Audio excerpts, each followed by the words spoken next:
အားလုံးတွေ့ရဝမ်းသာတယ်ဗျာကျွန်တော်တခြားလူတွေပြောတဲ့စကားတွေကျွန်တော်ကတော့မပြောတတ်ဘူးဘာဖြစ်လို့လဲဆိုတော့ကျွန်တော်ကတစ်သလုံးဘာသာမဲ့ဘာမှမကိုးကွယ်ဘူးကျွန်တော်အခုအသက်42နှစ်ပြည့်တော့မယ်မကြခင်မှာဆိုတော့ကျွန်တော်သိတဲ့အတိုင်းပဲကျွန်တော်ရိုးရိုးလေးပဲပြောမှာကျွန်တော်စံစာတွေကစကားလုံးတွေလည်းမသိဘူးဒီနေ့ကျွန်တော်လာတာမဟုတ်ဘူးအဖို့ခံရတာအဲ့တော့ကျွန်တော်ငယ်ငယ်နဲ့ရင်ချီးမွမ်းမယ်နော်အဲ့လိုဆိုအဲ့တော့ဘဝမှာဒီလိုမျိုးစင်ပေါ်ကိုတက်တာတခြားအကြောင်းတွေနဲ့ပဲတက်ဘူးလားဒီလိုမျိုးဖရားအကြောင်းတစ်ခုမှာဒီလိုစင်ပေါ်တက်ပြီးတော့ဂုံတော်ချီးမွမ်းတဲ့တခြင်းဆိုတာဒါဘဝမှာပထမဆုံးပဲတကယ်ပထမဆုံးပဲဒီ person မှာပထမဆုံးပဲ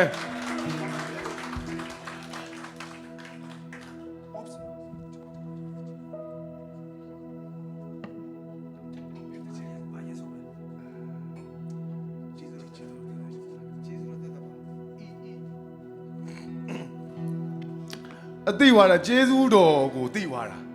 ကျေးဇူးတော်ဆိုတာဘာလဲဆိုတော့သိသွားတော့ကျွန်တော်ဒီသချင်းလေးပထမဆုံးဆိုချင်တယ်ဗျာတခါမှမဆိုဘူးသေးဘူးကျေးဇူးတော်အကြောင်းရင်ထဲမှာရှိတဲ့အတိုင်းပဲကာရာโอเกတော့ဆိုဖြစ်တယ်ကျေးဇူးတော်ချီးမွမ်းနေတိုင်းကျွန်တော်ကာရာโอเกဖွင့်ဆိုတယ်ဒီသချင်းကိုဆရာငယ်လေးရဲ့သချင်း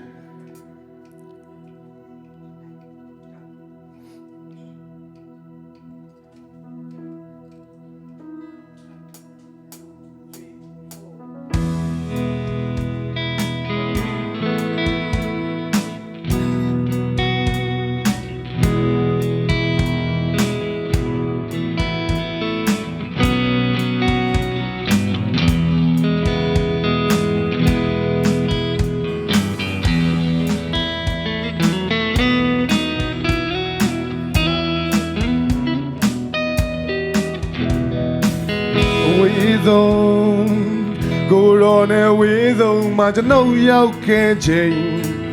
မျောလင်းချက်များလဲကုန်ဆုံးပြီတန်ရာတွေပြည့်နေငါလဲကြချိန်အနီးပါကိုရောရဲ့နီးပါတို့ဆွဲခေါ်ကတို့လောင်တဲ့သွေးမြဲကြောင်းသာဆုံးလင်းတဲ့ဖျားသားခွင်ကိုကျွန်တော်ကိုမြဲတမ်း baby ကျွန်တော်ရဲ့လှုပ်ဆောင်မှုမပါပဲအရာရာဟာကျေးဇူးတော်သက်သက်ပါတန်ဖိုးမရှိတဲ့ကျွန်တော်ရဲ့ဘဝကိုရောကြောင့်လာပါခဲ့တာကျွန်တော်ရဲ့အားနေခြင်းမှလဲကိုရောရဲ့ကျေးဇူးကဆုံးလင်းနေအဆုံးစားမဲ့သခင်ရဲ့အချစ်တော်ကျွန်တော်ကိုမြဲတမ်း baby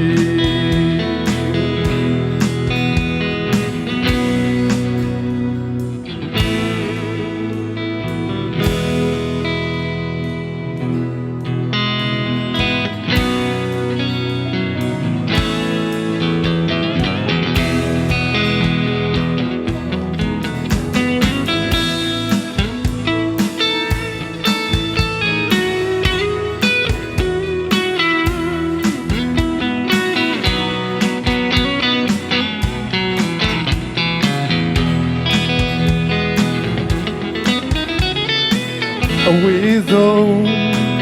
ကိုရောနဲ့ဝေးဆုံးမှာကျွန်ုပ်ရောက်ခဲ့ချိန်မျောလင်းချက်များလဲကုန်ဆုံးပြီတန်ရာတွေပြည့်နေငါလဲကြချိန်အနီးအပါ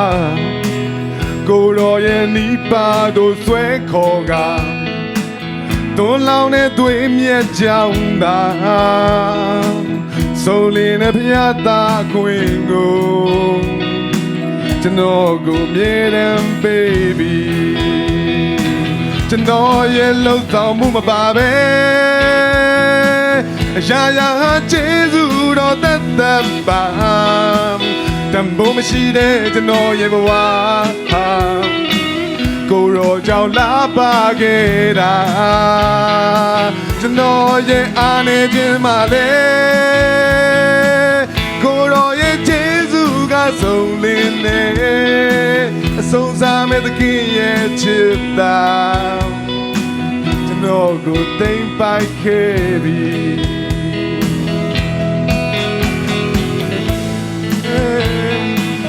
ရာရာဟာကျေးဇူးတော်တတ်တတ်ပါ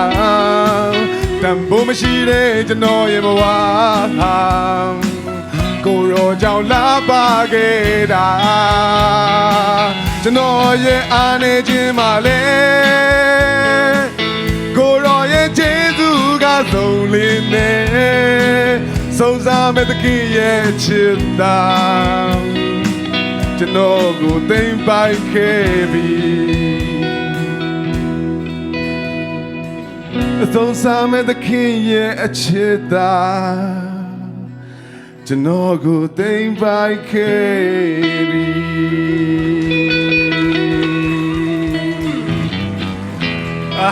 ကျေးဇူးတော်တသက်နဲ့ဆိုနိုင်တာတခါမဆိုဘူးကျေးဇူးများတင်ပါတယ်ကျွန်တော်အတော်ဆိုပြောမေးတာအတော်ဆိုအဆိုတော်တွေကြားထဲမှာကျွန်တော်အတော်ဆိုကျွန်တော်ကဆရာထွန်းထွန်းကဒီသေခြင်းတရားတွေအကြောင်းပြောသွားတော့ကျွန်တော်ငါဒီသချင်းလေးဆိုဖို့ရွေးထားမိတာမှန်သွားတယ်လို့မှန်သွားတယ်ဆိုတော့ကျွန်တော်တို့သေဘေးတွေအများကြီးပေါ့ကျွန်တော်တို့ဖြတ်ခဲ့ကြဘူးတယ်ဒါဒီမှာရှိတဲ့လူတိုင်းလဲအကြုံမှုများများကြုံဘူးလေကောင်းလေပဲသေဘေးတွေများကြုံဘူးတဲ့လူကပို့ပြီးတော့သဘောပေါက်လိမ့်မယ်မနှက်ပြန်နေတွေကိုကျွန်တော်တို့တကယ်မပိုင်ဘူးဆိုတာသဘောပေါက်လိမ့်မယ်ကျွန်တော်တို့ပိုင်တာဘာမှမရှိဘူးဆိုတာကိုပို့ပြီးသဘောပေါက်လိမ့်မယ်ဒီသချင်းကကျွန်တော်ပထမဆုံးကြားဘူးတာ Irene စင်မမြင့်ဆိုတာကိုကြားဘူးတာဒါပေမဲ့စောတာရေးတယ်လို့ကျွန်တော်သိရတယ်မမျော်လင်းတဲ့တနေ့မှနေဝင်ခဲ့ရင်အဲ့တော့အဲ့သချင်းကိုလည်းကျွန်တော်အိမ်မှာတေချင်းတရားနဲ့ပတ်သက်တဲ့ကိစ္စကျွန်တော်ခံစားရတိုင်းကာရာโอเกဖွင့်ပြီးဆိုတာအိမ်မှာ live တွေမှာလည်းကျွန်တော်ဆိုတယ်ကျွန်တော် live တွေမှာဖွင့်ရင်လည်းဆိုဖြစ်တယ်ကျွန်တော်ကြိုးစားပြီးတော့ချင်းမုံပါမယ်ဗျဟုတ်ကဲ့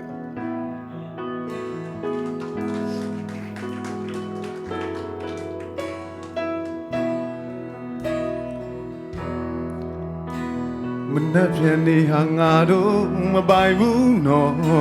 ဒီလောကကြီးကမတည်မြဲဘူးလေယုံကန်ရင်နဲ့ဝမ်းတထွားတွဲမမျော်လင်းတဲ့တနေ့မှာနေဝင်ခဲ့ရင်စီစိမ်ချမ်းသာကြွယ်ဝနေဖို့တန်ဝိညာဉ်ရေးကဘိုးရေးကြည့်တယ်အချိန်လေးရှိတော့မှပြန်ဆန်းစစ်ပါနောက်မကြသေးခင်မှာအသေးချစင်စားမိတ်ဆွေအချိန်တွေကတရွေရွေသွားနေတယ်အတန်ဝိညာဉ်ဆုံးရှုံးငယ်ရင်ဘာနေမှရွေဝဲမရအသေးချစင်စားကြည့်ပါတမလွန်တွဲစိတ်ချပြီလားမမျော်လင်းတဲ့တနေ့မှာနေဝင်ငယ်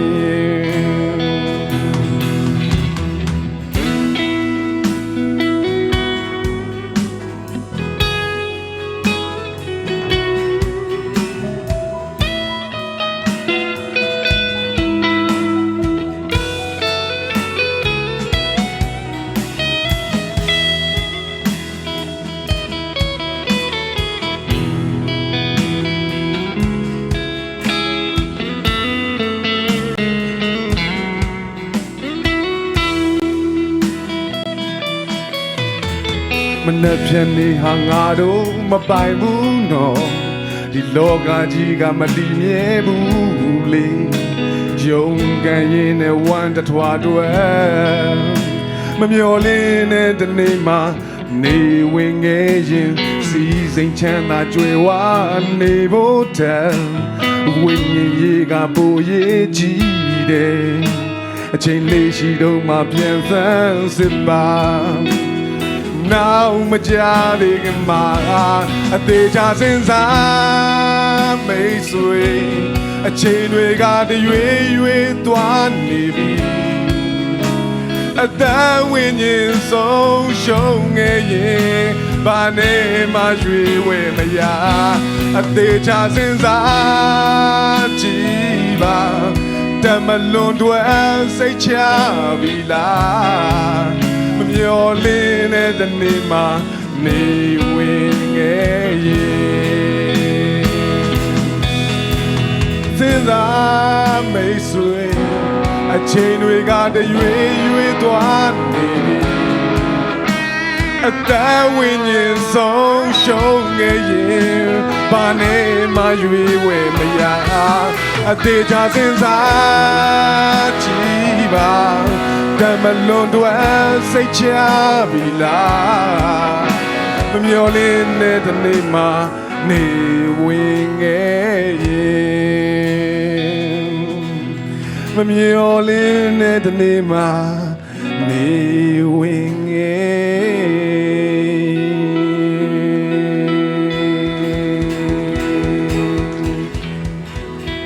ကျေးဇူးများတင်ပါတယ်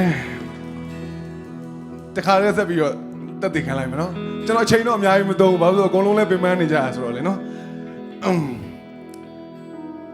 ဒီတချင်းတဲ့ပုတ်ကsorry တချင်းကျွန်တော်ကတော့ပြောရတယ်လို့ပဲပြောခွင့်ပေးပါနော်ကျွန်တော်ဒီတချင်းတဲ့ပုတ်ကကျွန်တော်အသေးချင်းတရားနဲ့ပတ်သက်လာရင်ကျွန်တော်ဒီတချင်းနားထောင်ဖြစ်တယ်ကျေးဇူးတော်ခံစားချိန်တိုင်းမှာကျွန်တော်ကဆရာငယ်လေးရဲ့တခြင်းနားထောင်ပြတယ်ကျေးဇူးတော်တက်ပါဘာလို့သိသွားလဲဆိုကျွန်တော်ပိုင်တာဘာမှမရှိတာကိုသိသွားတာကျွန်တော်ဒါကြောင့်ကျွန်တော်ပြောကျွန်တော်လာတာမဟုတ်ဘူးလို့ကျွန်တော်ဘော့စတန်ကိုလာတာမဟုတ်ဘူးရောက်လာတာကိုချင်းမင်းနဲ့ဆရာထွန်းထွန်းနဲ့သူတို့ချင်းချင်းသူ့ဘာကိုစကားပြောပြီးကျွန်တော်လာပြီးတော့ဒီမှာလာပြီးတက်တည်ခံဖို့အတွက်အဲ့တော့တက်တည်ခံတယ်ဆိုကိစ္စကျွန်တော်ကိစ္စလည်းမဟုတ်ဘူးဘဝမှာတစ်ခါမှတက်တည်မခံဘူးဒီလိုဖခင်เจ้าဆင်မြင်မို့ဒါ first time တကယ် first time ဖခင်เจ้าရဲ့ stage ဆင်မို့တကယ် first time အရင်ကျွန်တော် professional ရကျွန်တော် stage ဆင်မို့တက်တယ်ဆိုတော့တခြားအကြောင်းတွေပြောတာဒီဖခင်เจ้าနဲ့ကျွန်တော်နဲ့ဘာမှမဆိုင်အဲ့ပြီးတော့ဘုန်းကြီးเจ้าနဲ့ဆိုင်လားဆိုတော့မဆိုင်မြန်ဘူးကျွန်တော်ကဘယ်ဟာနဲ့မှမဆိုင်တာကျွန်တော်ကငငယ်လေးတွေအလွတ်ကြီးဖြစ်နေတာကျွန်တော်ဖြစ်တည်မှုကအတီးတန့်ဖြစ်နေတာအဲ့ကျွန်တော်ဘာသာမှမကိုးကွယ်တစ်သက်လုံးမကိုးကွယ်အဲ့အတွက်လည်းမရှက်ဘူးအဆင်ပြေတယ်ဘာလို့လဲကျွန်တော်ကဘာသာရေးနဲ့ကျွန်တော်ဝေးနေတာဝေးနေတော့ကျွန်တော်လွတ်လပ်တယ်ကျွန်တော်လွတ်လပ်မှုကိုကျွန်တော်ဝิญဉ်ငါကြိုက်တာဒါကကြီးလာမှဒီ spirit ဆိုတဲ့ကိစ္စကိုသိသွားတာဝิญဉ်တော်ဆိုတဲ့ကိစ္စဒါနောက်ပိုင်းကျမှပြန်ပြီးတော့အခုချိန်ကျမှChristian တွေကဘယ်လိုခေါ်တာပဲဒါဟုတ်ဒါပေမဲ့ကျွန်တော်ဘဝငငယ်လေးတွေကကျွန်တော်ကခေါင်းနဲ့မနေတတ်ဘူးကျွန်တော်အုံနောက်နဲ့မနေတတ်ဘူးကျွန်တော်တွေးရတာကြိုက်တယ်ခေါ်ရတာကြိုက်တယ်ကိစ္စတစ်ခုကိုကျွန်တော်အရန်သိချင်တယ်ဆက်စုတယ်ဒါပေမဲ့ကျွန်တော်အဲ့ခေါင်းကိုကျွန်တော် decision ချတဲ့အခါမှာကျွန်တော်ခေါင်းကိုမသုံးတတ်ဘူးကျွန်တော်အဲ့တော့ကျွန်တော်ကဘောင်းမဝင်ဘူးပြပြောမှဆိုရင်မိဘတွေရဲ့အပြောဆိုလဲအများအားခံရတယ်ဘာလို့ဆိုနှလုံးသားကိုပဲတုံပြီးနေလို့အထဲထဲကအတန်ကိုပဲကျွန်တော်နားထောင်တယ်ကျွန်တော်ခေါင်းထဲကပြောတဲ့အတန်ကိုနားမထောင်သူများတွေပြောတာလည်းနားမထောင်ကျွန်တော်ကခေါင်းမာတယ်လို့ပြောလို့ဘယ်သူပြောနားမထောင်ဘယ်သူပြောကိုနားမထောင်တာကြိုက်တယ်လို့ပြောတလောကလုံးဝိုင်းပြောရင်တယ်လို့ပြောဟမ်ကဲ့ရမလားကဲ့ရတော့လို့ဖြစ်နေတာလားအော်အေးငါလုံးတင်တာပဲလေသူတို့ပြောတာမှန်တာပဲဟောဒီလူဝယ်တီးဒီလိုပဲဒီလူဝယ်တီးထဲမှာဆိုရင်ဒီစံတန်ဘိုးတတ်မှတ်ချက်ရကျွန်တော်ဒီလူများရှိမှမျက်နှာသာရမယ်ချီးကျူးခံရမယ်အဲ့ဒါလေကျွန်တော်စိတ်ဝင်စားကျွန်တော်စိတ်ဝင်စားတာကျွန်တော်ကိုကျွန်တော်မညာဘူးကျွန်တော်အကြောက်ဆုံးကကျွန်တော်ကိုကျွန်တော်ညာမှာအရန်ကြောက်တယ်ငငယ်လေးတွေကအဲ့ကျွန်တော်ကိုကျွန်တော်ညာမယ်ဆိုရင်ကျွန်တော်ကအထဲကဝิญဉ်ငါဖြစ်တာဗျအထဲကဝิญဉ်ကချုံနှောင်ထားသလိုခံရတယ်မလွတ်အဲ့လိုနေလို့မရအောင်ရွာစီနဲ့ဖြစ်နေတာအဲ့လိုအုံနောက်နဲ့စဉ်းစားပြီးတော့လှုပ်တင်လို့လှုပ်တာအဲ့ဒါကျွန်တော်ဘဝမှာရေရှည်မခံဘူးခဏပဲအဲ့ဒါလှုပ်တင်လို့လှုပ်တာအုံနောက်နဲ့စဉ်းစားပြီးလှုပ်တာကျွန်တော်ရေရှည်ခံတဲ့ကိစ္စတွေကကျွန်တော်ရဲ့ဒီထက်ကလမ်းပြတာဒါပေမဲ့အခုနောက်ပိုင်းတော့သိလာတာပေါ့စကလုံးအတိအကျနဲ့သိလာတာပေါ့ဝิญဉ်တော်လမ်းပြတယ်ဆိုတဲ့စကလုံးကဒါကျွန်တော်သိတာမကြသေးဘူး3-4နှစ်ပဲရှိသေးတယ်တစ်သက်လုံးဘာသာမဲအနေနဲ့နေလာတာနောက်တစ်ခုကျွန်တော်တက်တည်ခံချင်တာ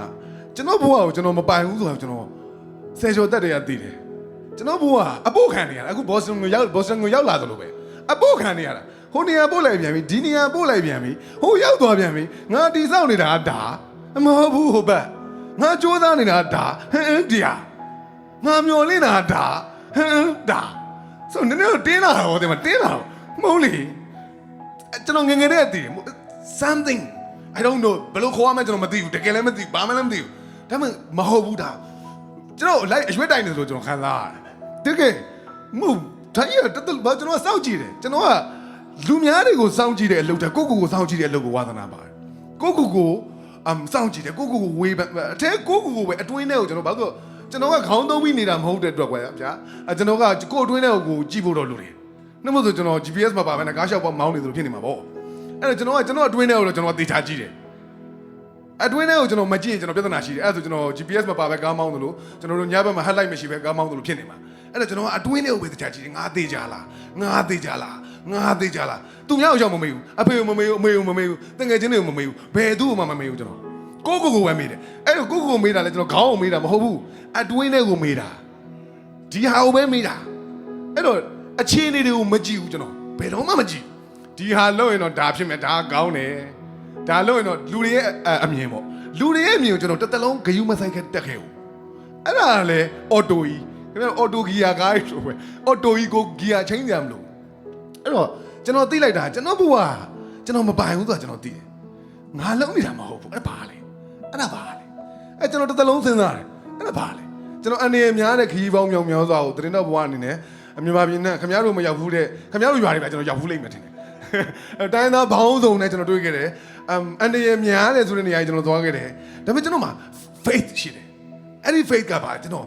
ငါဘာမှဖြစ်ဘူးငါလှုပ်သွားတဲ့ကိစ္စဟာသူများကိုမကောင်းတာသွားလုပ်တာမဟုတ်ဘူးသူများကိုစော်ကားဖို့မဟုတ်ဘူးသူများကိုတခုခုလုပ်ဖို့မဟုတ်ဘူးကျွန်တော်ကကျွန်တော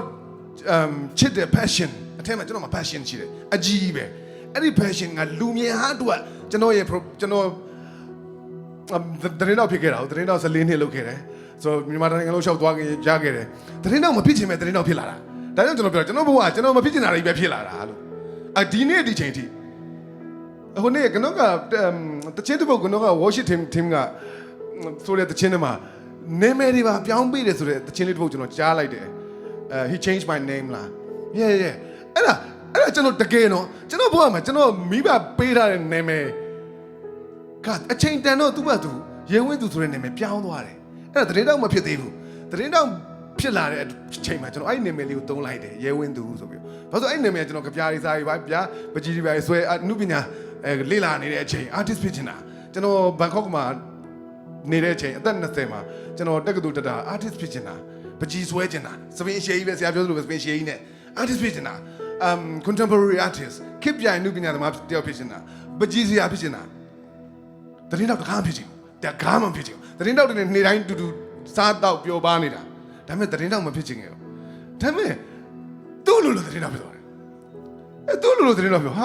မဖြစ်ချင်ဘူးလေမဖြစ်ချင်တာတွေပဲဖြစ်နေတာဘဝတစ်ချောင်းလုံးအကောင့်ပြောတာအခုဒီနေ့အထိ stars တုံးအထိမဖြစ်ချင်တာတွေပဲဖြစ်ခဲ့တာအဲ့တော့ကျွန်တော်ကသိတယ်ဒါပေါ်တင်နိုင်သွားပြီအရန်ပေါ်တင်နိုင်သွားဒါငါမဟုတ်ဘူးငါလုပ်နေတာတွေမဟုတ်ဘူးငါစူးစမ်းတာတွေမဟုတ်ဘူးအဲ့တော့ဘလူလေဘသူလက်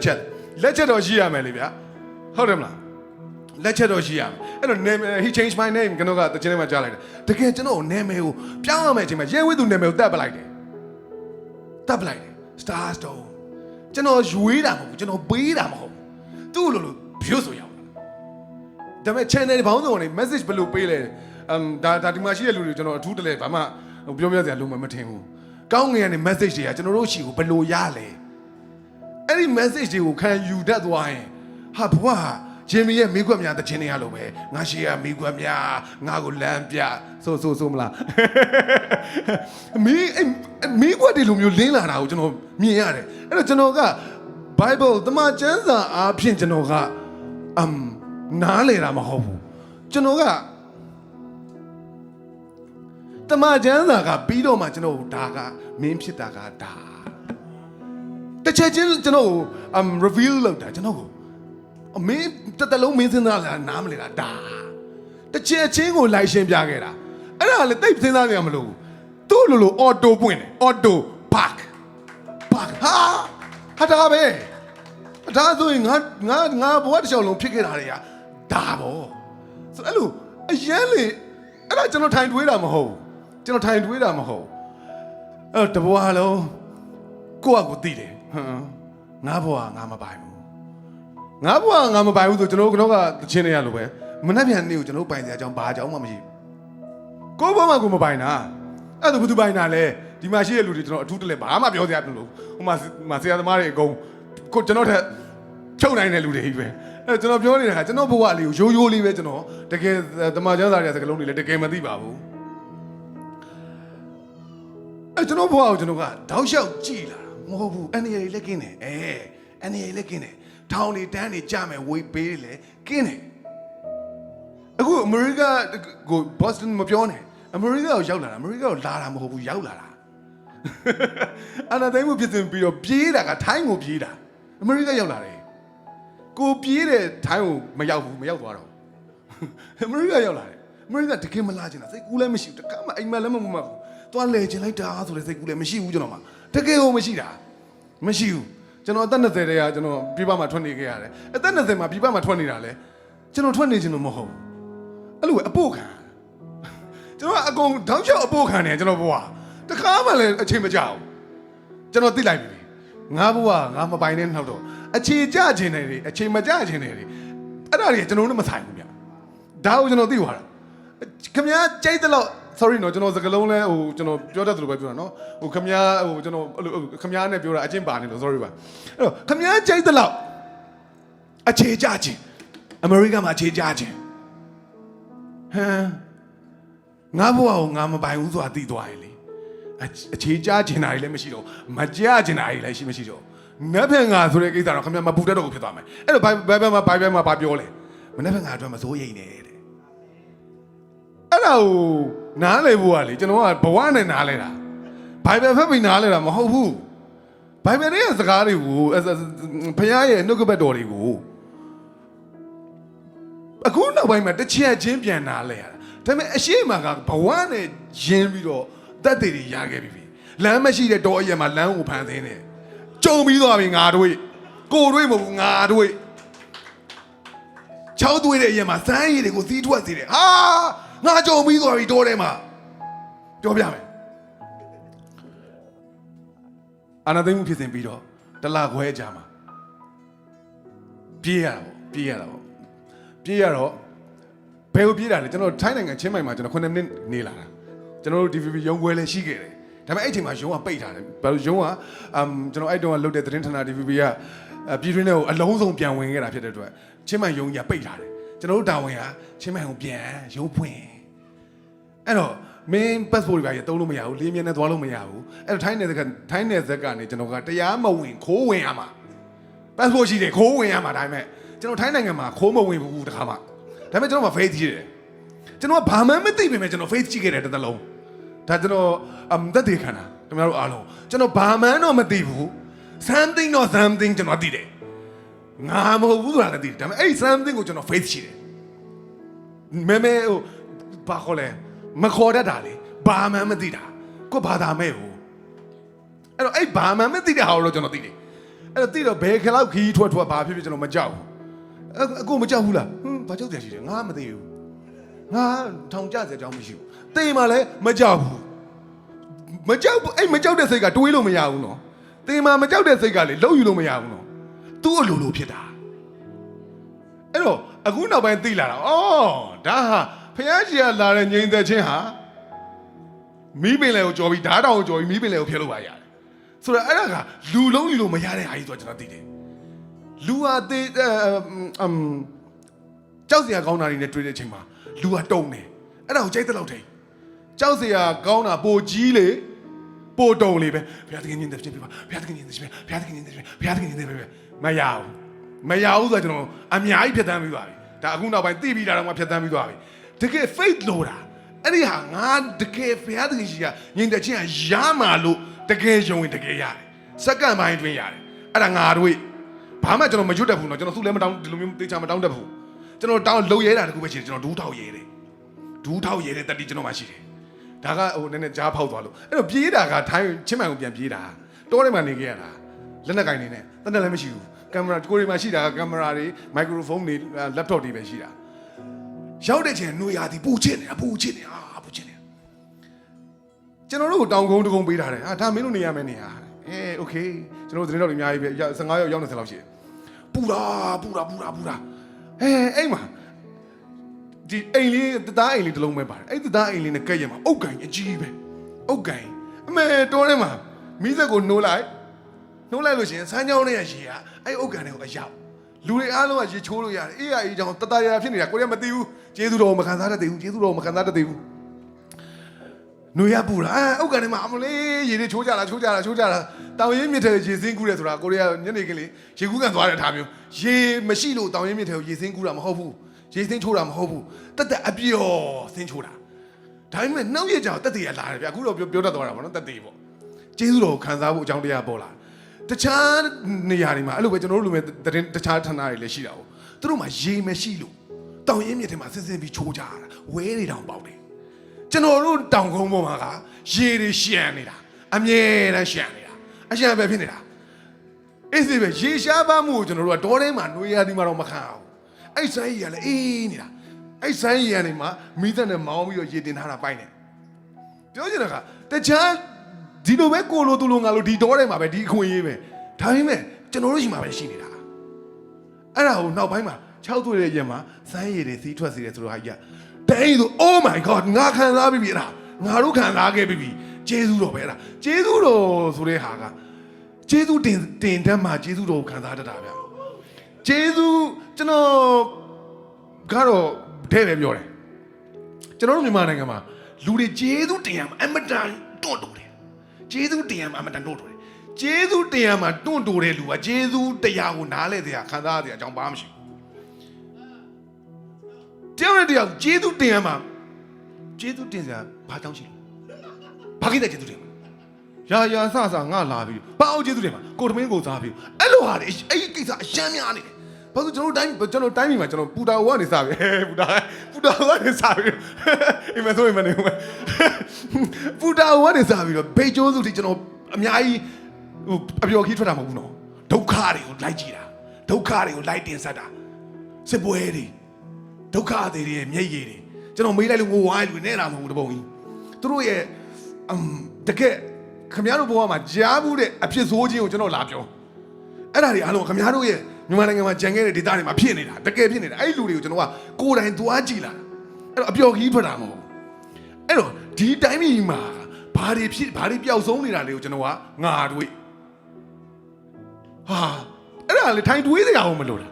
အော်တိုလာပေးနေတာ information တွေကိုဒီတိုင်းမှာဘာဖြစ်နေရလဲဒီတိုင်းပြည်လူတွေကျေးဇူးတရားကိုကျေးဇူးတင်ရှူရှက်ရတယ်လေတရုပ်ပြီမလားအောက်ဆီဂျင်ဘူးနဲ့လေမတန်းတဲ့အချိန်မှာရှူရှက်ရတယ်လေတန်ဖိုးသိလိမ့်မယ်တောထဲမှာကျွန်တော်ကညနေရရင်ကားထဲမှာပြောပြနေသေးတယ်မိုးကလားနဲ့ချီသွားတာအဲ့မိုးရွာရင်ခင်ဗျားတို့ခံမှုမခံမှုတော့မသိဘူးဘဝမှာတော်တော်စိတ်သက်ယူ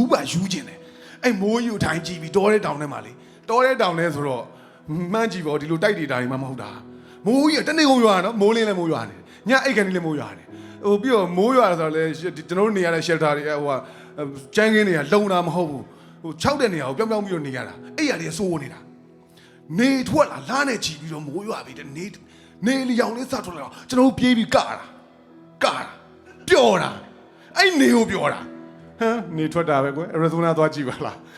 နေထွက်တာသိချင်းအရီဇိုနာသွားကြည့်ဖီနစ်ကိုသွားကြည့်ဟုတ်တယ်မလားမဟုတ်ဘူးကျွန်တော်တို့တန်ဖိုးနားလေတယ်ဆိုတော့ကမရှိတော့မှတန်ဖိုးကိုနားလေတာမရဘူးမှတန်ဖိုးကိုနားလေတာအဲ့တော့ကျေးဇူးတရားနဲ့ပတ်သက်ပြောလို့ရှိရင်ကျွန်တော်တို့မတက်နိုင်တဲ့အရာတွေကျွန်တော်တို့လုံးယူလို့မရတဲ့အရာတွေကျွန်တော်တို့ပတ်စံခင်ဗျားတို့ကျွန်တော်တို့ပတ်စံအများကြီးရှိလို့တွေပဲကျွန်တော်သိတယ်ခင်ဗျားတို့ရှိတဲ့ပတ်စံတွေနဲ့ဝယ်လို့မရတဲ့လေဝယ်လို့မရတဲ့နေကိုရတယ်ချင်း Oh my god ပြောလိုက်တာအဲ့ဒါဝမ်းမြောက်တာအဲ့ဒီနေကနေထွက်တာဘာဝမ်းမြောက်စရာရှိလို့လဲခံကြည့်တောထဲတောင်ထဲမှာလှနဲ့ချီပြီးသွားနေကြည့်မယူရင်ကြိုက်တယ်လို့လားပြောအဲ့လိုယူကြည့်နေလို့ဖြစ်နေတဲ့အချိန်မှာအဲ့နေရောင်လေးက Oh my god ဖယားသခင်ကိုတွေ့ရသလိုပဲတကယ်ဖယားသခင်ကိုတွေ့ရသလိုအကုန်ပြေးပြီးတော့ကာတာဒီမှာနေရဆောင်ဘာလို့နေကိုတန်းတာနေတာအဲ့တော့နေတန်ဖို့ပါနားလေ ဒါတွေကတကယ်ဆုံးရှုံးမှုမှာတန်ဖိုးနားလဲတာဗျမဆုံးရှုံးမှုရင်တန်ဖိုးနားမလဲဒုက္ခရောက်ဘူးမှဒုက္ခကိုတကယ်သိတာအဲ့ဒါပဲအဲ့ကျေးဇူးတော်တွေကိုခံစားတတ်လာတယ်အဲ့တုန်းကတော့ကျေးဇူးတော်မှမသိဘူးကျေးဇူးတင်လိုက်တာကျေးဇူးကတင်နေတာကျေးဇူးတော်မှန်းတော့မသိဘူးကျေးဇူးကတင်တယ်ကျေးဇူးတင်လိုက်တာငါတို့ကြည်စမ်းငါသူများတွေကိုပြန်ပြောပြတယ်တော်ထဲမှာကြည်စမ်းငါတို့မှာရေကိုဘုံဘောလို့ပေါ့တောင်းစမ်းရေအမြဲတမ်းရှမ်းနေတာသူများတွေဝဲတောင်ပေါက်တယ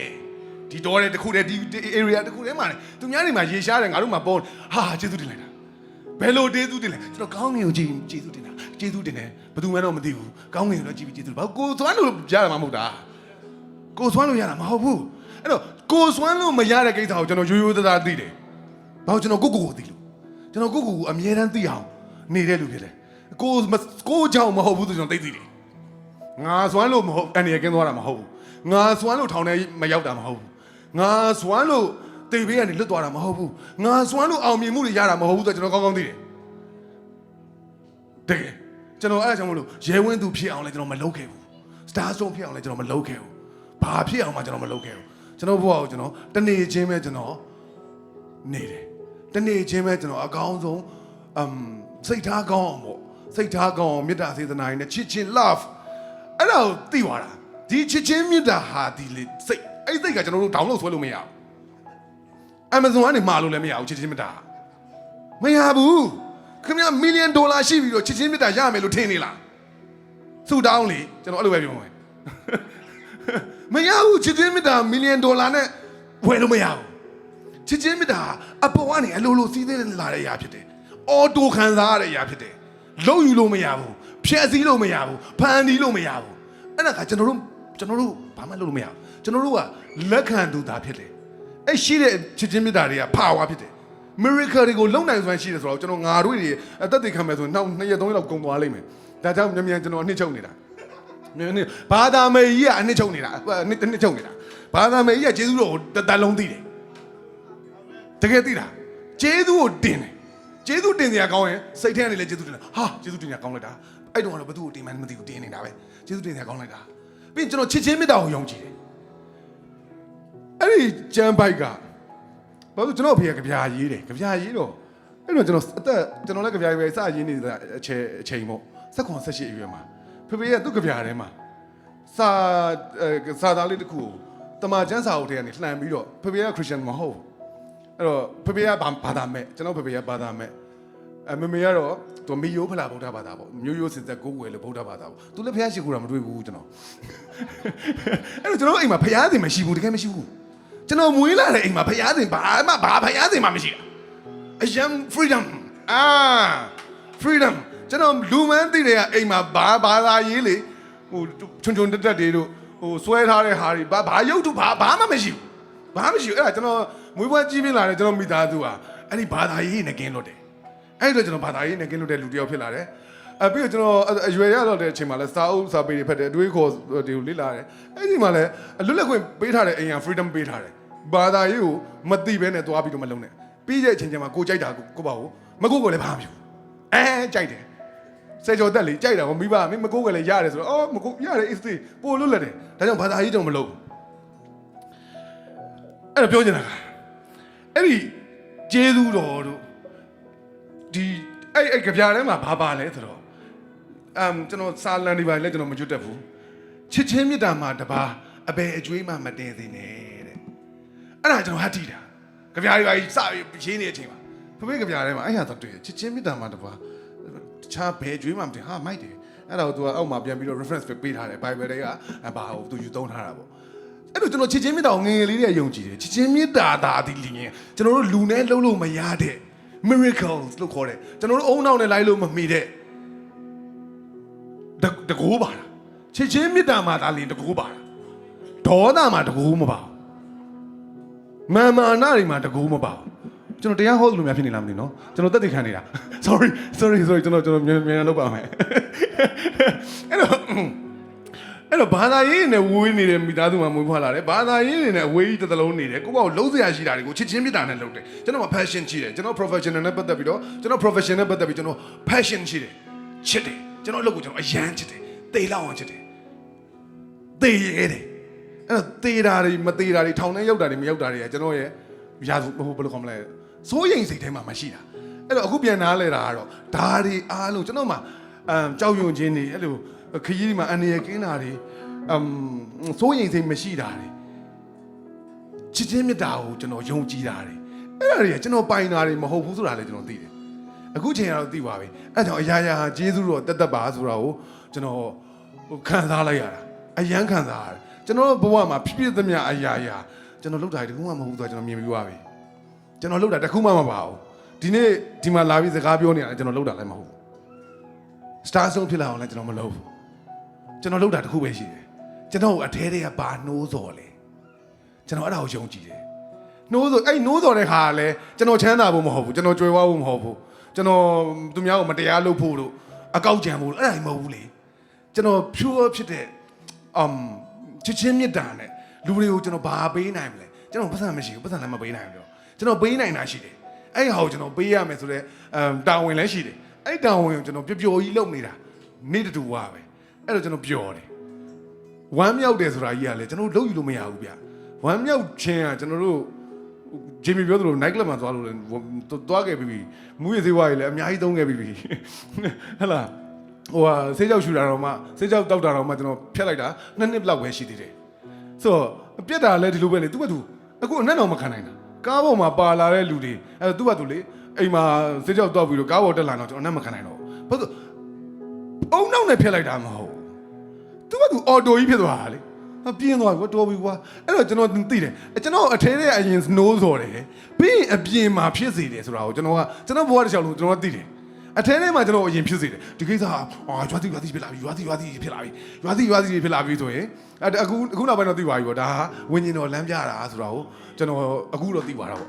့ဒါပေမဲ့အဲ့ရွာတိဖြစ်တာမကောင်းတဲ့ရှိတွေကိုဘယ်တော့မှတုံးမပို့ကျွန်တော်မျောမှန်းတာတက်ပို့ပြီးတော့ကောင်းမွန်တဲ့ဘဝတွေစီကိုပဲကျွန်တော်တည်လာတာကျွန်တော်စွမ်းနဲ့ကျွန်တော်လုံရင်ကျွန်တော်ဒီလောက်ထိရောက်တယ်တဲ့အကြောင်းဘာတစ်ခုမှမရှိဘူးခင်ဗျားကဘာမဟုတ်လို့လဲကျွန်တော်အဲ့လိုလည်းမရှိဘူးဘာမှမဟုတ်ကျွန်တော်ဘာမှမပိုင်ကြအောင်ကျွန်တော်အတီလင်းသိပြီးဖြစ်တယ်ကျွန်တော်အသက်တောင်ကျွန်တော်မပိုင်ဘူးဆိုတော့ကျွန်တော်သိတယ်ကျွန်တော်အခုရှူနေတဲ့အသက်ကျွန်တော်မပိုင်ဘူးအချိန်မရွေးသေသွားနိုင်ကြအောင်ကျွန်တော်ကဆရာတော်တော်ဟောပြီးသွားပြီ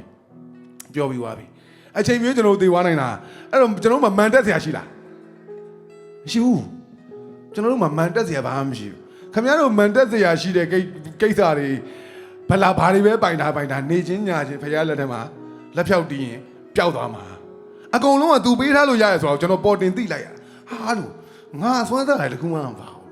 ငါဖြစ်နိုင်ခြင်းနဲ့လဲဒီလိုဖြစ်လာတဲ့အကြောင်းမရှိဘူးအဲ့ဒါကိုကျွန်တော်ပေါ်တင်သိရတာအဲ့မှာကျွန်တော်ဒါပါလဲပေါ့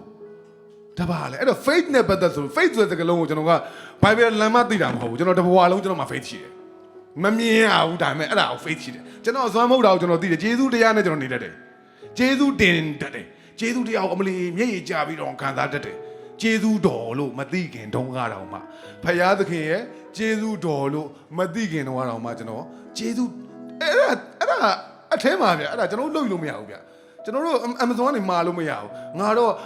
့ဂျေဇုတင်တဲ့ဂျေဇုတင်တတ်တဲ့စိတ်လေးရခြင်းနဲ့ဟိုဟာကောင်းတဲ့စိတ်လေးတွေပေါ့ဟိုသားသမီးတွေကိုမိဘတိုင်းကစူပါမန်ဖြစ်အောင်မွေးနေတာပဲမဟုတ်ဘူးလားမွေးလို့မရဘူး no မလို့စပိုက်တာမန်ဖြစ်အောင်မရဘူးကျွန်တော်လည်းအကောင်းဆုံးနေငါစိတ်ဝိညာဉ်ယူအကောင်းဆုံးဖြစ်အောင် no စိတ်ကူးတော့မရင်နဲ့သူ့ပေးမှရတာသူ့ပေးမှရတာခင်ဗျားတို့ဒီနေ့ရထားတဲ့ဘဝတိုင်းကျွန်တော်တို့မတူတဲ့ဘဝတွေရထားတာကိစ္စရှိတယ်ဆိုတော့ကျွန်တော်မြင်ပြီးသွားပြီဟိုကျွန်တော်ဘာကောင်မှတော့မဟုတ်ဘူးဒါပေမဲ့ကျွန်တော်မြင်ပြီးသွားပြီကျွန်တော်တို့ကကိစ္စရှိလို့ကျွန်တော်တို့ဒီဘဝကိုရထားတာဒီနေ့ကကျွန်တော်တို့လာဆုံးတာကကိစ္စရှိလို့လာဆုံးတာကျွန်တော်လာဆုံးတာ night club မှာမဟုတ်တဲ့အတွက်ပို့ပြီးတော့ကောင်းတဲ့ကိစ္စတွေရှိလို့ဆိုတော့ကျွန်တော်ယုံကြည်တယ်အဲ့ဒါကြောင့်မလို့ကျွန်တော်ဟိုကမ်းလှမ်းလာတဲ့ခါမှာကျွန်တော်ဝမ်းသာအားရနဲ့တက်တည်ခံပေးမယ်ဆိုပြီးကျွန်တော်ပထမဆုံးအနေနဲ့ဂုံတော်ချီးမွမ်းနိုင်ပဲလေတခါမှမလုပ်ဘူးဒီလိုစကားမျိုးကြီးလေတခါမှဒီလိုစင်မောကနေမပြောဘူးနဲ့ပြောနေခြင်းဖြစ်တယ်အဲ့တော့နောက်ဆုံးဏီကုန်းချုပ်တော်မယ်ဘာသာရေးမလုံးနဲ့ဖျားကြောင်ထဲမှာကဘာသာရေးမလုံးနဲ့ကျွန်တော်ငါတွေးနေပြောမယ်ဘာသာရေးမလုံးနဲ့ဘာသာရေးကလူတွေလုံးတာဘာသာရေးကလူတွေလုံးတာကျွန်တော်တဘဝလုံးဘာသာရေးနဲ့ဝေးနေခဲ့တယ်ကျွန်တော်မွေးတဲ့အိမ်မှာဘာသာရေးဘာမှမရှိဘူးတဘဝလုံးကျွန်တော်ဘာသာရေးနဲ့ဝေးနေခဲ့တယ်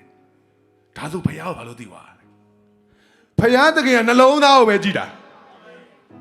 ဖယားတကယ်ခမည်းဘာကောင်ဆိုတာမကြည့်ဘူးဖယားတကယ်ခမည်းရပါကြီးလားရန်အောင်မြင်တဲ့ရပါကြီးမကြည့်ဘူးရော့ကာကြီးအိုင်စီကအဆိုတော်ထွန်းမကြည့်ဘူးခမည်းနှလုံးသားကိုပဲကြည်တာအဲ့ခမည်းတို့ဒီနေ့ဘာလို့တွေလုံးနေဘယ်လိုအခြေအနေမှာဖြစ်နေဒီစကားကိုကျွန်တော်ကျမ်းစာတွေဖတ်ပြီးပြောနေတာမဟုတ်ဘူးတရားဟောစရာတွေရဲ့ဟောချက်တွေနားထောင်ပြီးပြောနေတာမဟုတ်ဘူးကျွန်တော်ဘဝရတဲ့အတွေ့အကြုံအရာခင်ဗျားတို့ကိုကျွန်တော်နားလဲတယ်လို့ခင်ဗျားတို့နားလဲမဲ့စကားလုံးတွေနဲ့ပြန်ပြောနေတာခင်ဗျားရုပ်ကိုမကြည့်ဘူးနော်ဟိုညီမလေးမကြည့်ဘူးနော်နှလုံးသားကိုပဲကြည့်မှာငါရုပ်ရမ်းချောတယ်ဆိုပြီးမတက်နဲ့နော်ငါရုပ်ရမ်းဆိုးတယ်ဆိုပြီးတော့လေငါမှဘာမှမရှိဘူးမလုံးနဲ့နော်လက်ဖြောက်တစ်ချက်တီးရင်ရက်ပေါင်း1000မှာပါလေလှုပ်လို့မရတဲ့အလုပ်ကိုဖယားသခင်ရှိမှာတိုးဝင်နေအပြင်တနေ့နဲ့ပြီးအောင်လုပ်လို့ရတယ်ဆိုတာအဲ့လိုအဖြစ်ဖြစ်တွေကျွန်တော်အများကြီးကိုကြုံခဲ့ပြီဘဝမှာဟာဒါတွေပဲ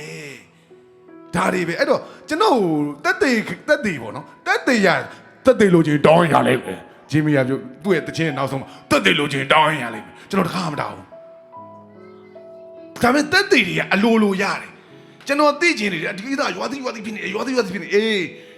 တယောက်ပါဇက်ကနေတနေရကနေကြမ်းပိုက်နေတော့လကောက်တချင်းနေတော့လကောက်မိုးတိမ်နေဖြစ်နေတော့လကောက်ကားနံပါတ်ပြားရေးဖြစ်နေတော့လကောက် something အဲ့တော့အသိလိုက်တယ်ဟာဖယားတကယ် message ပေးအကုန်သုံးလို့ရတယ်ကြောက်ခဲကိုလည်းသုံးလို့ရတယ်ငှက်ကိုလည်းသုံးလို့ရတယ်ကြောင်ကိုလည်းသုံးလို့ရတယ်အဲ့ဒါဆိုခင်ဗျားတို့ကလူတွေလေခင်ဗျားတို့အကုန်လုံးကကိစ္စရှိတယ်ကိစ္စရှိလို့ဒီနေ့မှာရောက်နေတာအဲ့တော့အထင်မသေးပါနဲ့ please ကိုအထင်မသေးနဲ့ကိုယ့်ရဲ့ဖြစ်နိုင်စွမ်းရကျွန်တော်လည်း motivation speaker လုပ်နေတာမဟုတ်ဘူးเนาะအဲ့ဒါလည်းမှာဆိုလို့ပြောတာမှာဆိုလို့ပြောတာကြိုက်တဲ့လောက်လုပ်ကြိုက်တဲ့လောက်ကြိုးစားကြိုက်တဲ့လောက်လုပ်ခမည်းစွမ်းနိုင်တဲ့အစွမ်းလောက်ပဲလုပ်မှာရမှာသူ့ကိုပေးလို့လိုက်လူကမာမာနာရှိတယ်နော်ဖယားနဲ့တော့မာမာနာထားရနော်မာမာနာထားငါကြိုးစားလို့ငါအရန်ကြိုးစားခဲ့တာငါရမ်းတော်တာငါဘလောက်တောင်လည်းသိလားဒီကိစ္စကိုငါဆောင်ရင်ဘလို့ကြိုးစားခဲ့ရတာဘာညာအဲ့လောက်ပဲရမှာတကယ်တော့ तू မစွမ်းတဲ့ဟာကိုပေးထားတာအဲ့ဘဝတွေကိုပေးထားတာဂျေဇုမတင်တယ်လို့ဂျေဇုတော်ကိုမခံစားရတာဂျေဇုတော်ကိုမခံစားရင်ဂျေဇုတော်ခံစားစရာကိစ္စရက်တွေကရောက်မလာတတ်ဘူးဆိုတာကိုကျွန်တော်သိတယ်အဲ့တော့ဂျေဇုတော်ဂျေဇုတင်စရာကောင်းတဲ့ကိစ္စတွေများရောက်လာဖို့အတွက်ကခင်ဗျားတို့နှလုံးသားတွေဟာဂျေဇုတော်တွေများစီးစင်းစရာလမ်းကြောင်းတော့ဖွင့်ပေးထားလိမ့်မယ်နှလုံးသားကြီးပိတ်ပြီးတော့ညစ်ပတ်တဲ့နှလုံးသားကြီးနဲ့သူပြောကတော့ကချင်းပြီးပြောသလိုဖះเจ้าတော့ရန်ဖြစ်ဖះเจ้าတော့ရန်ဖြစ်ဖះเจ้าအဲ့လိုညဉ့်ညမ်းနဲ့မတန်ရှင်းတဲ့ဝိညာဉ်နဲ့စိတ်ဝိညာဉ်တွေနဲ့ခင်ဗျားတို့ဘဝကိုနေသူရွေးရတော့ကံကောင်းခြင်းတွေကိုခင်ဗျားတို့လက်ခံရရင်ဂျာရှိနိုင်တဲ့အကြောင်းဘာမှမရှိဘာခေါ်လဲတော့ကျေးဇူးတော်ဒီများခံစားခြင်းကျေးဇူးများတင်ပါကျေးဇူးများတင်တဲ့ခင်ဗျာနေ့တိုင်းကျေးဇူးတင်နေရမိုးလင်းတာနဲ့ကောင်းလိုက်တာကွာဒီနေ့ကျေးဇူးတော်ပဲအဲ့ကျေးဇူးတော်တိတ်လေးတွေကအရင်ကျေးဇူးတင်တတ်သွားအောင်ကျေးဇူးတင်တတ်သွားရင်ကျေးဇူးတင်စရာအကြီးတယ်မျက်ရည်ဘူးသီးလုံးလောက်ကြီးကြာပြီးတော့အထဲမှာကြေကွဲတဲ့နှလုံးသားရင်းနဲ့ဘုရားသခင်ကပိုနီးတယ်တကယ်နော်ခင်ဗျာကြေကွဲလေဘုရားသခင်နဲ့ပိုနီးလေပဲခင်ဗျာနှလုံးသားကြီးကပို့ပြီးတော့စုပ်ပြက်ပြီးတော့တကယ်ဘလို့နှိုင်းရင်ကောင်းမလဲဂျင်မီတို့ကြတော့ပို့ပြီးတော့စကလုံးကပို့ထွက်တယ်ခရမ်းသီးမိဖုတ်ပြီးလက်ကျိတ်ထားတယ်လို့မျိုးပေါ့အဲ့လိုနှလုံးသားကြီးကြေကွဲနေတာပို့ဘုရားသခင်ကပို့ပြီးတော့ကြိုက်တယ်ဘာလို့လူကမာနာရှိလို့ငါစွမ်းတယ်ငါတော်တယ်ငါတက်တယ်ငါကရေဝင်းသူကငါ star stone ကဘာမှမလုပ်နဲ့သွားမလုပ်နဲ့အဲ့ဒါဂျေဇုတော်ခံစားစရာအကြောင်းဘာမှမရှိဘူးကျွန်တော်တို့မှာကြွားဝါစရာဘာမှမရှိတော့ဘူးကျွန်တော်က Bible လည်းမကိုးကားတတ်ဘူးကျွန်တော်ဘဝနဲ့ပဲကျွန်တော်ကိုးကားတတ်တယ်ကျွန်တော်ပိုင်တာဘာမှမရှိဘူးဒီနေ့အခုပိုင်တာဘာမှမရှိကျွန်တော်မှတစ်ခုပဲရှိတယ်အဲ့ဒါကျွန်တော်ဘုရားသခင်ကိုကျွန်တော်ယုံတယ်ဘုရားသခင်ကျွန်တော် Jesus ကိုကျွန်တော်ဘယ်လိုသိလဲအဲ့ဆိုကျွန်တော် Jesus ကိုဘယ်လိုသိရလဲရိုးလေးပဲကျွန်တော်ရဲ့အော်တိုပါလာတဲ့စိတ်ဝိညာဉ်အရာအဲ့လိုလူများတွေခေါင်းကျိုးအတွက်အသက်ပေးတာ big change ပေါ့နော်တကယ်အကြီးမားတဲ့ပြောင်းလဲမှုတွေကို လုပ်ဖို့အတွက်ကိုဘွားကိုဆွန့်လွတ်တာအသက်ကိုပေးတဲ့လူတွေကိစ္စတွေကိုကျွန်တော်ငငယ်လေးတွေကအထင်ကြီးလေးစားတယ်ချစ်တယ်အဲ့တော့ Jesus ကားတိုင်းမှာလူတွေအတွက်အသက်ပေးတယ်ဆိုတဲ့ကိစ္စဟုတ်တယ်လေ तू တခြားကိစ္စတွေလုပ်ပြီးတော့ criminal အနေနဲ့အသက်ပေးရမှာမဟုတ်ဘူးလေဆိုလူသားကောင်းကျိုးကိုလုံရင်းနဲ့ချစ်တာဖြစ်တယ်ကားတိုင်းမှာအသက်ပေးရတာဖြစ်တယ်ကျွန်တော်ကချစ်ပြီးတာငငယ်လေးဟာမိုက်တယ်လူဆိုတာအဲ့လိုမျိုးတတိရှိရလိမ့်မယ်ဒါငယ်လေးကပါလာတဲ့စိတ်ဘာသာတရားတွေနဲ့ဝေးတယ်ဘာသာတရားတွေနဲ့ဝေးတယ်ဒါပေမဲ့နောက်တစ်ခုထပ်ပြောပြမယ်ကျွန်တော်ခင်ဗျားတို့ချင်းပြည်နယ်မှာရှိတဲ့မြေပြိုတဲ့ကိစ္စတွေလည်းအများကြီးရောက်ဘူးတယ်အဲ့တော့ရခိုင်တိုက်ပွဲတွေလည်းကျွန်တော်ရောက်ခဲ့ဘူးတယ်အဲ့တော့ဘာသာရေးအဆောက်အုံတွေလို့ပဲပြောပြစီနော်ဘာသာရေးအဆောက်အုံတွေဟာတဘာဝဘေးအန္တရာယ်တွေစစ်ဘေးတွေဖျားတွေဒုံးကြည့်ထိတယ်ချားချင်လုံးလိုက်ပြိုတယ်ဘယ်ဟာမှမမြင်ဘူးနှလုံးသားထဲမှာဖျားတော့တဲ့အဲ့ဒါဘယ်သူမှလာပြီးတော့ဒုံးကြည့်နဲ့လည်းပြလို့မရဘူး G3 နဲ့လည်းပြလို့မရဘူး AK47 နဲ့လည်းပြလို့မရဘူး M4 နဲ့လည်းပြလို့မရဘူးလက်ပြပုံနဲ့လည်းထုလို့မရဘူးဘယ်လိုဘေးအနေနဲ့မှမပြက်စီးပဲနဲ့ခမည်းတော်အဲ့ဘေးအနေတွေအားလုံးကနေကာကွယ်နိုင်တာက is inside you ခမည်းကိုယ်တိုင်အတွင်းထဲမှာနှလုံးသားထဲမှာဖယားကိုနှလုံးသားထဲမှာထားပါနေရာပေးပါခမည်းဘယ်လောက်နေရာပေးလဲဆိုတာဟာသူ့ခမည်းဘယ်လောက်နေရာပေးရဲလဲဆိုတာခမည်းရဲ့ဘဝကိုပြတ်ထမ်းမှာဖြစ်တယ်ဒါကျွန်တော်ပေါ်တင်ပြောရတယ်ခမည်းအခုဘာမှမရှိဘူးရတယ်အဲ့ဖယားကိုနှလုံးသားထဲမှာဘယ်လောက်နေရာပေးထားလဲခမည်းရဲ့အနာဂတ်ကိုလေပြတ်ထမ်းမှာဖြစ်တယ်လို့ကျွန်တော်ခွန်အားပေးတာမဟုတ်ဘူးเนาะကျွန်တော် motivation speaker မဟုတ်ဘူးเนาะမားပါဆိုလို့အခုဘာတွေပဲဖြစ်နေအဲ့အချိန်တွေတော့မကြည့်နဲ့ please don't မကြည့်နဲ့အဲ့အချိန်တွေကလေကဘာပြည့်တယ်လို့ဖြစ်နေတာ star ဆုံးရဲ့ဒီအချိန်တွေကြီးကတော့ဘယ်လိုလုပ်ကျွန်မကြည့်လို့မရဘဲနေမကြည့်နဲ့ခင်ဗျားတို့ကျွန်တော်အကြံတစ်ခုပေးခြင်းတယ်ကျွန်တော်အခုထောက်ချောင်းနေတူပါဖြတ်တန်းနေတာငါတို့မို့လို့အကြံပေးခြင်းတာဘလောက်ဒူးထောက်ရဲလဲဖရာသခင်ကိုဘလောက်ဒူးထောက်ရဲလဲဘလောက်ယုံကြည်ရဲလဲအဲ့ဒါတကယ်စကားပြောတာနော်တကယ်စကားပြောတာနော်အဲ့ဒါကိုကျွန်တော်လည်းဒီထက်ပို့ပြီးတော့ဘယ်လိုခေါ်မလဲတမန်ကျမ်းစာရဲ့စကားလုံးတွေနဲ့ကျွန်တော်မရှင်းတတ်ဘူးကျွန်တော်ကတော့ဘဝအတွေ့အကြုံနဲ့ပဲပြောတာအန်ဒီရယ်ကင်းစီတယ်နော်ဘလောက်ခမညာယုံကြည်လဲယုံကြည်ရင်ယုံကြည်တဲ့အတိုင်းဖြစ်မယ်ဆိုအတကယ်နော်အတကယ်ကြီးဟာတကယ်ပဲငါမတက်နိုင်တဲ့ကိစ္စတွေကို तू တက်နိုင်တယ်ဆိုတော့ကျွန်တော်အကြိမ်ပေါင်းများစွာတက်တက်လေးနေစားလို့အကြီးအထိကျွန်တော်အများကြီးဖြစ်တန်းခဲ့ပြီအများကြီးဖြစ်တန်းခဲ့ပြီအဲ့တော့ကျွန်တော်တို့က relationship ကိုတည်ဆောက်တာဖယားသခင်နဲ့ကျွန်တော်တို့နဲ့ relationship ကိုတည်ဆောက်တာတင်းရုပ်စရာနဲ့ relationship တည်ဆောက်တာမဟုတ်ဘူးဒီ building တွေပေါ်မှာကျွန်တော်တို့ဆွဲလန်းလို့မရဘူးဒီ building တွေကအချိန်မရွေးငလျင်လို့ပြိုကျနိုင်တယ်မီးလောင်တတ်တယ်ဒါတွေအများကြီးကျွန်တော်တွေ့ပြီးလို့ပြောတာအဲ့တော့လူတွေတည်ဆောက်ထားတဲ့သာသနိကအဆောက်အုံတွေဘာသာရေးအဆောက်အုံတွေအချိန်မရွေးပျက်စီးတတ်တယ်ဆိုတော့ကျွန်တော်ကငါတို့အဲ့နေရာတွေမှာသွားပြီးကြည်လာရလို့ဖြစ်တယ်ဒီနေရာမှာဖယားဗုဒ္ဓမြောက်ဥပမာရှိတယ်ဗုဒ္ဓဘာသာဇေဒီပထိုးတွေဖယားရဲ့နှာခေါင်းကိုဖြတ်ပြီးတော့ကြည်တမ်းမှန်းတယ်လက်ပြပုံတွေထုခံရတယ်ဒါတွေကျွန်တော်သွားပြီးတင်ဆက်လာရဆိုကျွန်တော်သိတယ်အဲ့တော့မဟုတ်ဘူးဒီဟာတွေမဟုတ်ဘူးအထဲမှာရှိရမှာအထဲမှာရှိရမှာဆိုတော့ကျွန်တော်အဲ့ဒီကနားလဲဖယားအထဲမှာရှိရမှာနှလုံးသားထဲမှာရှိရမှာအဲ့တော့ဘယ်လောက်နေရာပေးရဲလဲဆိုတာကိုကျွန်တော်ဘဝနဲ့ရှင်းပြီးတော့ကျွန်တော်သိလာတဲ့အတွက်တက်သေးခံမှာကျွန်တော်အများကြီးပဲအသက်ဘေးတွေကနေရောအများကြီးပဲအဲ့တော့နောက်ဆုံးလေးကျွန်တော်အားပေးချင်တာကအခြေအနေကိုမကြည့်ပါနဲ့ please ဘာသာရေးမလုံးနဲ့ဖယားနဲ့ကိုနဲ့နေ့တူဝါဆက်ဆံရေးကိုကောင်းမွန်အောင်လုပ်ကျွန်တော်အဲ့ဒါကိုတော့ကျွန်တော်ဟိုတင်းဟုတ်စရာကြီးလို့မပြောတတ်ဘူးဒါပေမဲ့ကျွန်တော်ငါတွေးနဲ့ကျွန်တော်ပြန်မျှတာဖြစ်တယ်ဖယားနဲ့ကိုနဲ့ relationship ကိုပဲမျက်နှာမူလူတွေကိုမျက်နှာမမူနဲ့တင်းဟုတ်စရာတွေကိုမျက်နှာမမူနဲ့ဖယားเจ้าတွေကိုမျက်နှာမမူနဲ့မှာဖယားเจ้าတွေတစ်เจ้าနဲ့တစ်เจ้าမတဲလို့လေကျွန်တော်ဒီပြောရတော့အဲ့တော့အဲ့ဟာတွေကိုသွားမျက်နှာမမူနဲ့ကိုအထဲကဘာလမ်းပြတာလဲငါတော့ဒီမှာတက်နေကြမလို့သွားတက်လိုက်ပါမယ်လေဆိုတာကအုံနောက်ကသွားတာငါဒီကိုသွားရင်ငါရဲ့စိတ်ဝိညာဉ်တွေကခွန်အားတွေရတယ်ဆိုတာကအတဲကလမ်းပြတာငါဒီကိုသွားရင်ငါရဲ့စိတ်ဝိညာဉ်ရညှိုးနွမ်းပြီးတော့အားမရှိဘူးငါဘာမှမရဘူးဆိုရင်မသွားနဲ့လေအဲ့ဒါကိုအုံနောက်ကြီးနဲ့သွားပြီးတော့ငါတက်နေကြဖရားเจ้าမို့လို့